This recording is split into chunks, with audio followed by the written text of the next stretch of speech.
Bismillahirrahmanirrahim. Assalamualaikum warahmatullahi wabarakatuh. Kaifa halukum? Semoga kalian semua dalam keadaan sehat walafiat.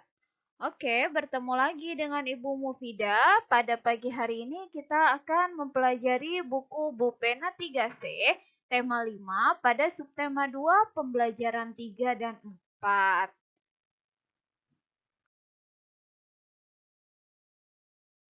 Sebelum mulai belajar, Ibu akan memberitahukan kompetensi dasar mata pelajaran terlebih dahulu. Mata pelajaran kita yang pertama yaitu matematika dengan KD 3.4. Menggeneralisasikan ide pecahan sebagai bagian dari keseluruhan menggunakan benda-benda konkret.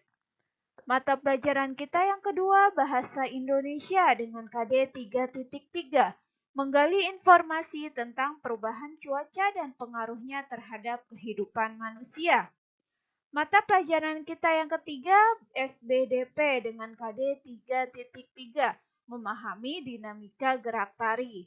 Dan mata pelajaran kita yang keempat PPKN dengan KD 3.4. Memahami makna bersatu dalam keberagaman di lingkungan sekitar. Langsung saja kita masuk ke pembelajaran 3, dibuka buku bupenanya halaman 35 sampai 59. Halaman 36. Membandingkan dua pecahan dengan pembilang yang sama. Pembilang itu angka yang atas atau angka yang bawah ya. Ya, pembilang adalah angka yang atas, sedangkan angka yang bawah disebut dengan penyebut. Oke, pada pembelajaran sebelumnya kalian sudah sempat belajar tentang cara membandingkan pecahan dengan penyebut yang sama atau dengan pembilang yang sama. Oke, kita dalami lebih dalam ya tentang membandingkan dua pecahan dengan pembilang yang sama. Sekarang perhatikan gambar di layar. Ada gambar sebuah lingkaran yang dibagi menjadi 4 bagian. Dan yang diwarnai dengan warna ungu ada berapa bagian? Ada 2 bagian. Maka lingkaran ini bernilai 2/4. Paham ya? Ngerti ya? Nah, oke, sekarang kita ke gambar kedua. Ada sebuah lingkaran yang dibagi menjadi 6 bagian. Dan yang diwarnai ada 2 bagian. Maka pecahan ini bernilai 2/6. Kenapa sih per 6? Karena dibaginya menjadi 6 bagian. 2 yang di atas yang diwarnai, 6 adalah bagian keseluruhan lingkaran. Gambar yang ketiga, sebuah lingkaran yang dibagi menjadi 3 bagian dan yang diwarnai ada 2 bagian. Maka lingkaran ini bernilai 2/3. Oke, kalau misalnya kita lihat dari gambar, kalian pasti sudah mudah langsung ya melihat mana sih bagian yang diwarnai yang paling besar, yang paling banyak yang diwarnai yang mana? Yang 2/3. Kalau setelah itu, setelah 2/3 mana lagi? Yang paling banyak diwarnai setelah 2/3 adalah 2/4. Dan yang paling sedikit diwarnai adalah 2/6. Maka pecahan yang lebih kecil dan mana pecahan yang lebih besar? 2/3 lebih besar daripada 2/4 dan 2/4 lebih besar daripada 2/6. Sedikit mengingatkan tentang rumus, jika pembilangnya sama, maka kita harus memperhatikan penyebutnya. Semakin besar penyebutnya, maka nilainya semakin kecil. Karena di antara 3 pecahan ini, yang penyebutnya paling besar adalah 2/6, maka nilai yang paling kecil adalah 2/6. Nah, di antara 2/3 dan 2/4 lebih besar 2/4, maka 2/4 lebih kecil dari 2/3. Nilainya lebih kecil. Ya, maka bisa kita lihat ya, 2/3 lebih besar dari 2/4 dan 2/4 lebih besar dari 2/6. Sedangkan kalau yang lebih kecil, 2/6 lebih kecil daripada 2/4 dan 2/4 lebih kecil daripada 2/3. Tandanya jangan sampai salah ya. Tanda lebih besar itu seperti huruf B tanpa tiang. Sedangkan tanda lebih kecil itu seperti huruf K tanpa tiang. Ya. Jika pembilangnya yang sama dan penyebutnya yang berbeda, maka semakin besar penyebutnya, semakin kecil nilai pecahan tersebut. Dan sebaliknya, maka semakin kecil penyebutnya, nilainya makin besar. Paham sampai sini ya?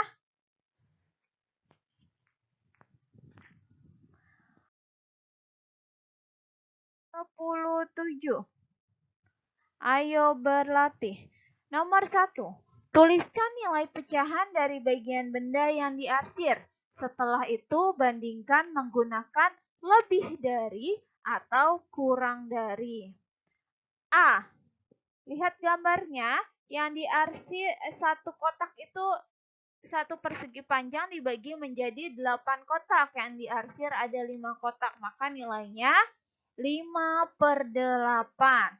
Sedangkan sampingnya satu persegi panjang dibagi menjadi 6 kotak dan yang diarsir 2 kotak, maka hasilnya 2/6. Kira-kira dari hasil yang diarsir lebih besar 5/8 atau 2/6? Lebih besar 5/8. Maka 5/8 lebih besar dari 2/6. B. Dilihat gambar lingkaran yang dibagi menjadi 4. Yang diarsir ada 3. Maka nilainya menjadi 3/4. Dan pecahan yang kedua sebuah lingkaran yang dibagi menjadi 8. Yang diarsir ada 3 bagian. Maka nilainya menjadi 3/8. Coba dari gambar bisa dilihat ya, lebih besar yang diarsir di bagian lingkaran pertama atau lingkaran yang kedua yang banyak diarsirnya. Lingkaran yang pertama, maka 3/4 lebih besar daripada 3/8. Lanjut yang C. Sebuah persegi yang dibagi menjadi 10 bagian. Yang diarsir ada 6, maka pecahan persegi tersebut bernilai 6/10. Dan gambar yang kedua, sebuah persegi yang dibagi menjadi 6 bagian. Yang diarsir ada 4, maka pecahan tersebut bernilai 4/6. 6/10 dengan 4/6, dilihat gambarnya lebih banyak arsiran yang mana? 4/6, maka 6/10 lebih kecil daripada 4/6. Sekarang yang C. Nomor 2. Isilah titik-titik berikut dengan tanda lebih dari atau kurang dari. A. 3/5 dengan 3/7. Besaran mana? Kita lihat penyebutnya. Semakin besar penyebutnya, nilainya semakin kecil. Semakin kecil penyebutnya, nilainya semakin besar. Penyebutnya 5 sama 7, maka 3/5 lebih besar daripada 3/7. B. 4/6 dengan 4/8. Yang paling besar 4/6 atau 4/8? Jawabannya 4/6 lebih besar dari 4/8. C. 2/7 dengan 2/5. 2/7 kurang dari 2/5. Karena 7 angkanya lebih besar dari 5, maka 7 nilainya lebih kecil dari 5. 5/9 dengan 5/8. 5/9 kurang dari 5/8.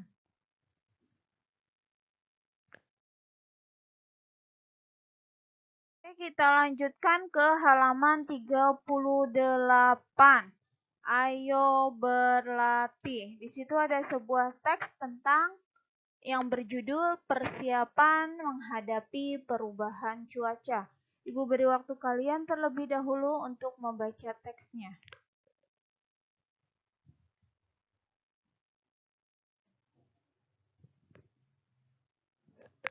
Sudah? Oke. Kerjakan soal berikut berdasarkan teks persiapan menghadapi perubahan cuaca. Di situ kita diminta untuk menulis kata dan makna kata di dalam tabel. Kata yang pertama cuaca, makna katanya keadaan udara pada suatu tempat tertentu dengan jangka waktu terbatas. Kata yang kedua mendung, makna katanya liputan lapisan awan jenuh yang dilihat dari titik pengamatan di atas awan. Kata yang ketiga jas hujan.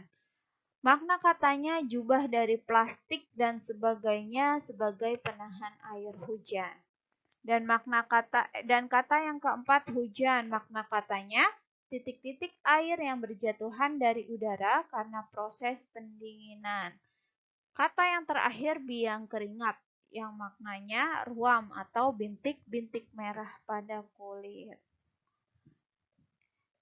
Nah, dalam perubahan cuaca ini kita harus menjaga kesehatan kita karena perubahan cuaca ini dapat menyebabkan kesehatan menurun. Nah, gimana sih cara menjaga kesehatan kita saat terjadinya perubahan cuaca?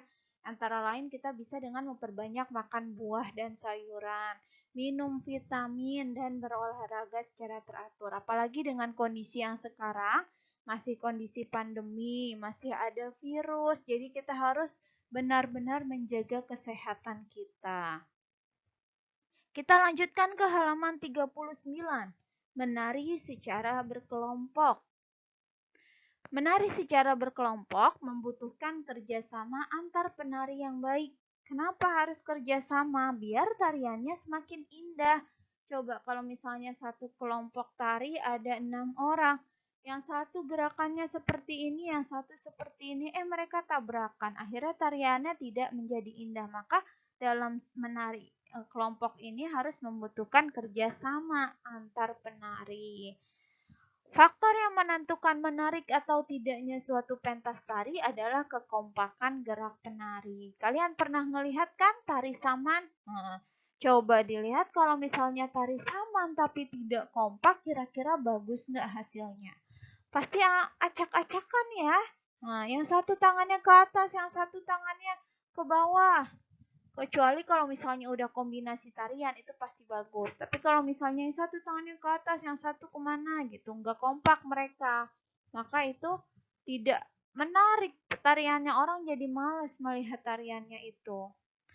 Nah, gerakan kuat adalah gerakan yang dilakukan dengan menggunakan tenaga yang lebih besar, seperti gerakan menghentakkan kaki, gerakan mencangkul, gerakan menyapu, dan lain-lain. Dalam tari ini ada dua gerakan ya, ada gerakan kuat dan ada gerakan lemah. Gerakan lemah adalah gerakan yang dilakukan dengan menggunakan tenaga yang tidak besar atau lemah, seperti gerakan mengayunkan tangan ke atas dan ke bawah, gerakan menjemur pakaian, gerakan melambai, dan lain-lain. Masih banyak contohnya ya. Oke, sekarang kita masuk ke pembelajaran 4 di halaman 39 sampai 42.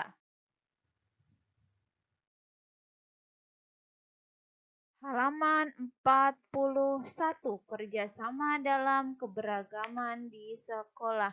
Kok langsung halaman 41? Halaman 40 nanti kita bikin tugas.